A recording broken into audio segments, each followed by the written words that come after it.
کل ایک صحابی کے سوال میں جناب نبی کریم صلی اللہ علیہ وسلم نے جو بات ارشاد فرمائی تھی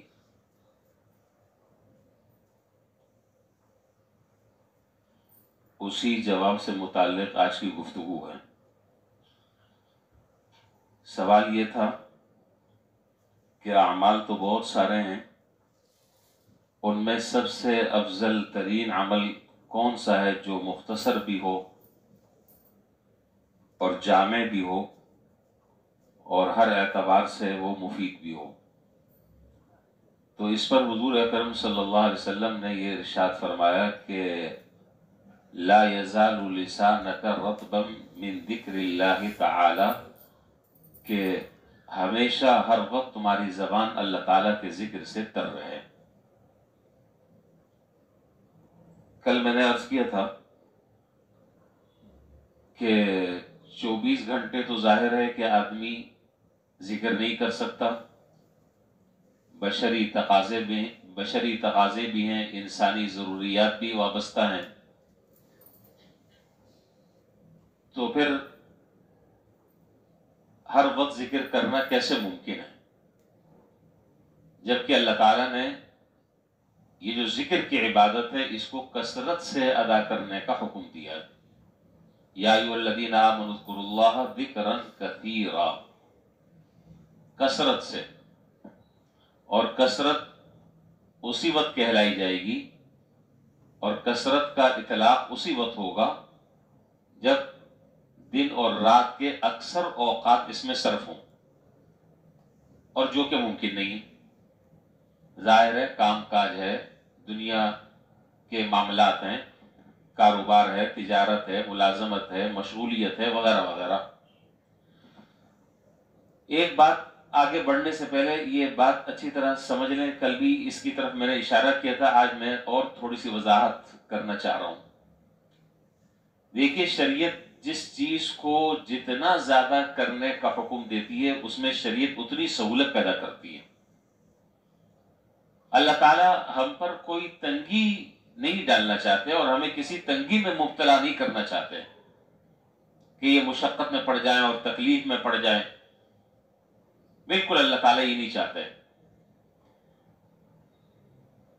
دوسری بات یہ کہ کسی آدمی کے ذہن میں یہ سوال پیدا ہو سکتا ہے، ویسے پیدا نہیں ہونا چاہیے، لیکن ہر طرح کا دماغ ہے، کسی بھی دماغ میں کوئی بھی بات آ سکتی ہے کہ اللہ تعالیٰ نے یہاں پر جو ذکر کثرت سے کرنے کا حکم دیا ہے، تو کیا خدا نہ خواستہ اللہ نہ کرے کیا اللہ تعالیٰ کا زیادہ ذکر کرنے سے اللہ تعالیٰ کو مزہ آتا ہے؟ اللہ تعالیٰ زیادہ خوش ہوتے ہیں؟ تو بات اصل میں یہ ہے کہ اللہ تعالیٰ کا اس کائنات میں کوئی شخص بھی اگر ذکر نہ کرے تو اللہ کی جو عظمت ہے، اس کی جو کبریائی ہے، اس کی جو بڑائی ہے، اس کا جو جلال ہے، جو اس کی عظمت شان ہے، اس میں ذرہ برابر اضافہ نہ ہو۔ اس لیے کہ اس کی تو تسبیح کرنے والے وہ مقدس فرشتے ہیں جو ہر وقت اس کی تعظیم اور تکریم اور اس کی عبادت میں مشغول اور مصروف عمل ہے۔ چنانچہ حضرت مولانا بدر عالم میٹھی رحمۃ اللہ علیہ نے اپنی حدیث کی مشہور کتاب ترجمان السنہ میں یہ روایت نقل فرمائی ہے کہ اللہ تبارک و تعالیٰ کو ہمارے اور آپ کے نماز، روزے کی، قرآن کی، ذکر کی کوئی ضرورت نہیں ہے۔ ان کی شان تو ان تمام چیزوں سے ماورا ہے، اس لیے کہ اس کی تو عبادت کرنے والے فرشتے اس قدر ہیں کہ حدیث کے الفاظ ہیں کہ اطفت السماء، کہ آسمان پورا بھرا ہوا ہے، اس میں ایک بالش جگہ خالی نہیں ہے کہ جہاں کوئی فرشتہ اللہ تعالیٰ کی تسبیح بیان نہ کر رہا ہو، کھچا کھچ بھرے ہوئے۔ تو پھر ہماری تسبیح جو ہے وہ تسبیح کیا ہوگی؟ وہ ہے ہی تسبیح کیا؟ ہمارا ذکر کرنا، ہماری تلاوت کرنا وہ اللہ کی شان نہیں ہے۔ تو بات اصل میں یہ کہ اللہ تعالیٰ یہ جو فرما رہے ہیں کہ تم میرا ذکر زیادہ کرو، اس سے مقصود ہمیں فائدہ پہنچانا ہے۔ تم ہمارا ذکر کرو گے، ہم تمہیں یاد کریں گے، اور ہم تمہیں ایسی مجلس میں یاد کریں گے جو تمہاری مجلس سے بہتر ہے۔ اور وہ مجلس کون سی آپ جانتے ہیں؟ کون سی ہے؟ فرشتوں کی، جو سب سے بہتر مجلس ہے۔ اب میں واپس اپنی بات کی طرف آ رہا ہوں، یہ بات تو میں نے ضمناً ذکر کر دی۔ تو ہر وقت ذکر کرنا ممکن نہیں ہے، پھر کثرت سے کیسے ذکر کیا جائے؟ تو میں نے کل اس کا جواب عرض کیا تھا کہ آدمی جتنی بھی دعائیں ہیں، قرآن کریم کی تلاوت ہے، اللہ تعالیٰ سے دعا مانگنا ہے، یہ سب کا سب ذکر میں. اور بسا اوقات بات کہنی ہوتی ہے، ذہن سے بات نکل جاتی ہے. تو کل درس کے بعد ایک صاحب مجھے مل گئے تھے، انہوں نے بہت ایک اچھی بات کی، اللہ تعالیٰ ان کو جزائے خیر دے. ان کی اسی بات پر میں آج مجھے گفتگو کرنی ہے. بہت اچھی بات انہوں نے بتائی، بتانا تھا لیکن ذہن سے بات نکل گئی تھی، ان کے یاد کرانے سے بات یاد آ گئی. دیکھیے، یہ جو جناب نبی کریم صلی اللہ علیہ وسلم نے جو ہمیں اور آپ کو مسنون دعاؤں کی جو تلقین کی ہے، آپ کیا سمجھ رہے ہیں کہ یہ کیا چیز ہے؟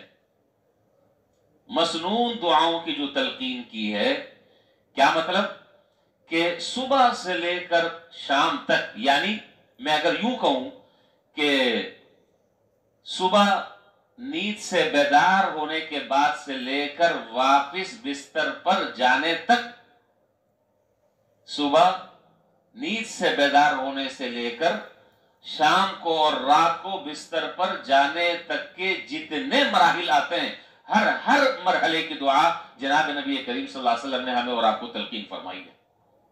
کیے نہیں کیے؟ میں آپ کو تھوڑی سی اس کی میں بس گنا دیتا ہوں. دعا تو پوری سنانا اس وقت کم ہے. صبح اٹھو تو یہ پڑھو، بیت الخلاء میں جانے کا ارادہ ہو تو اس سے پہلے یہ پڑھو، پھر جب وضو کر رہے ہو تو یہ پڑھو، وضو کر کر فارغ ہو تو یہ پڑھو، اس کے بعد جب مسجد کی طرف روانہ ہو رہے ہو تو یہ پڑھو، مسجد میں داخل ہو تو یہ پڑھو، مسجد میں ابھی جماعت کھڑی نہیں ہوئی ہے، مسجد میں بیٹھے بیٹھے وقت مل رہا ہے تو یہ پڑھو جی، مسجد سے جب نکلو تو یہ پڑھو، گھر داخل ہو، گھر سے نکلو تو یہ پڑھو، گھر میں داخل ہو تو یہ پڑھو، بازار میں جاؤ تو یہ پڑھو. یعنی آپ مجھے بتائیں کہ کون سا ایسا وقت اور ایسا مرحلہ ہے کہ جس میں جناب نبی کریم صلی اللہ علیہ وسلم نے ہمیں اور آپ کو دعاؤں کی تلقین نہیں فرمائی. یہاں تک کہ آپ حیران ہوں گے، یہاں تک کہ کوئی آدمی اگر اپنی بیوی سے صحبت اگر کرنا چاہتا ہے، جو اس کے لیے جائز ہے، اور موقع ایسا ہے کہ جس میں شہوت دماغ پر چڑھی ہوئی ہے، اس موقع پر بھی جناب نبی کریم صلی اللہ علیہ وسلم نے دعا کی تلقین فرمائی. کیا مقصد ہے؟ مقصد یہ کہ یہ جو وقت تمہارا لگ رہا ہے یہاں پر، یہ وقت بھی غفلت میں نہ ہو. اس وقت بھی تم اللہ تعالیٰ کی طرف پہلے رجوع کر لو اور اللہ تعالیٰ سے تم دعا کر لو.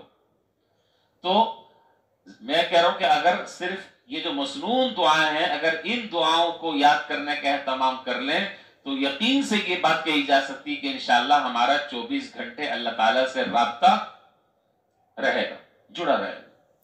24 گھنٹے رابطہ جو ہے وہ جڑا رہے گا. شرط یہ ہے کہ آدمی جو ہے وہ ہر وقت کی جو مسنون دعا ہے اس دعا کو یاد کرنے کا اہتمام بھی کرے اور اس کو اس موقع پر پڑھنے کا بھی اہتمام کرے. اس لیے اچھا، یہ جو مسنون دعائیں اس کے بڑی عجیب دعائیں ہیں یہ، اور اس میں ایک بڑا راز ہے. دیکھیے، آپ نے دیکھا ہوگا جو لوگ سرکاری اداروں میں کام کرتے ہیں، بڑے بڑے اداروں میں کام کرتے ہیں، اس میں اگر کسی آدمی کو کہیں جانا ہے، کوئی رخصت لینی ہے، کوئی چھٹی لینی ہے، تو باقاعدہ ان کی ایک درخواست اور ایک میٹر ان کا وہ فارمیٹ بنا ہوا ہوتا ہے. اس میں آپ کو کچھ بھی نہیں کرنا ہے، وہ پورا مضمون جو ہے وہ بنا ہوا ہوتا ہے. بس اس میں صرف آپ یہ لکھ دیں، 2-3 اس میں خانے ہوتے ہیں، ان خانوں کو آپ بھر دیں کہ بھئی اتنے دن کی چھٹی چاہیے وغیرہ وغیرہ، 2-3 باتیں، باقی پورا مضمون جو ہے وہ بنا ہوا ہوتا ہے.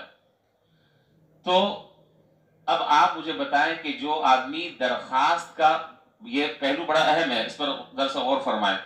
جو آدمی، یہ جو مالک، یہ جو آقا اپنے ملازمین کو چھٹی دینے کی درخواست کا مضمون خود بنائے، کیا آپ اس سے یہ توقع رکھتے ہیں کہ وہ آپ کی چھٹی کو منسوخ کر دے گا اور وہ چھٹی آپ کی رد کر دے گا اور منع کر دے گا، جبکہ درخواست مضمون کا وہ خود بنا کر آپ کو دے رہا ہے؟ پتہ نہیں میں آپ کو بات سمجھا پا رہا ہوں کہ نہیں سمجھا پا رہا ہوں. وہ درخواست کا مضمون خود بنا کے دے رہا ہے کہ بھئی اس طریقے سے، ان آداب اور القاب کے ساتھ تم مجھ سے چھٹی کی درخواست لکھ کر دو تو میں اس کو ایکسپٹ کر لوں گا، میں اس کو قبول کر لوں گا۔ تو یہ جو مسنون دعائیں ہیں، یہ مسنون دعائیں در حقیقت جناب نبی کریم صلی اللہ علیہ وسلم پر اللہ تعالیٰ نے بذریعہ الہام یہ باتیں ارشاد فرما دی ہیں کہ آپ دیکھیں ان الفاظ کے ساتھ جب ہم سے مانگیں گے تو ہم آپ کو ضرور عطا کریں گے۔ اگر اللہ تعالیٰ کو فرض کر لیں کہ خدا نخواستہ اگر اللہ تعالیٰ کو وہ دعائیں قبول ہی نہ کرنی ہوتی، وہ دعائیں ہمارے اور آپ کے حق میں قبول ہی نہیں کرنی ہوتی، تو اللہ تعالیٰ وہ دعا کا مضمون سکھاتے؟ نہیں سکھاتے۔ یہ جو مضمون سکھایا جا رہا ہے، یہ مضمون سکھانے کا مطلب یہ کہ دیکھو ان الفاظ کے ساتھ جب تم ہم سے مانگو گے اور ہم سے اپنا تعلق جوڑنے کی کوشش کرو گے اور جو تمہارا کنیکشن ٹوٹا ہوا ہے اس کو بحال کرنے کی کوشش کرو گے، تو انشاءاللہ ہم تمہارے قریب ہوں گے، ہم تمہاری دعاؤں کو سب قبول فرمائیں گے۔ تو اس لیے میری درخواست یہ ہے کہ رمضان کا ویسے بھی مہینہ چل رہا ہے، 40 مسنون دعائیں چھوٹی چھوٹی جو بچوں کو بھی مکتب میں یاد کرائی جاتی ہیں، میری ذاتی خواہش اور دلی تمنا یہ ہے کہ ہم میں سے ہر آدمی وہ 40 دعائیں یاد کر لے۔ کر سکتے ہیں نہیں؟ انشاءاللہ، اور بہت آسان ہے، بہت آسان ہے، بس صرف ذرا سی آپ کی ہمت، شوق ہو، ارادہ ہو، آپ کا عزم ہو، انشاءاللہ یاد ہو جائیں گی۔ اور آپ سنانا چاہیں میں اس کے لیے حاضر ہوں، جب سنانا چاہے، جو سنانا چاہے، لیکن گھر کی بیل بجا کر نہیں، یہ میں پہلے آپ کو بتا دوں، مسجد میں، ہاں، یا مجھے 10 منٹ بھی روکیں گے میں بیٹھوں گا انشاءاللہ۔ تو 40 دعائیں یاد کر لیں، اس سے بعض دعائیں تو وہ ہیں کہ جو آپ کو ویسے بھی یاد ہیں۔ بھئی سواری کی دعا یاد نہیں ہے؟ نہیں بتا رہے؟ یاد ہے۔ اور گھر میں داخل ہونے کی دعا یاد نہیں ہے؟ یاد ہے۔ کھانا کھانے کی دعا یاد نہیں ہے؟ یاد ہے۔ سونے کی دعا یاد نہیں ہے؟ یاد ہے۔ تو کتنی ساری دعائیں اگر آپ دیکھیں گے تو وہ تو آپ کو یاد ہوں گی، البتہ کچھ دعائیں ایسی ہوں گی کہ جس کو ذرا سے یاد کرنا پڑے گا، اور ذرا سی محنت کر کر اگر یاد کر لیں تو دو چیزیں ہیں، ایک تو ان دعاؤں کو یاد کرنا اور پھر دوسرا ان دعاؤں کو اس موقع پر پڑھنا۔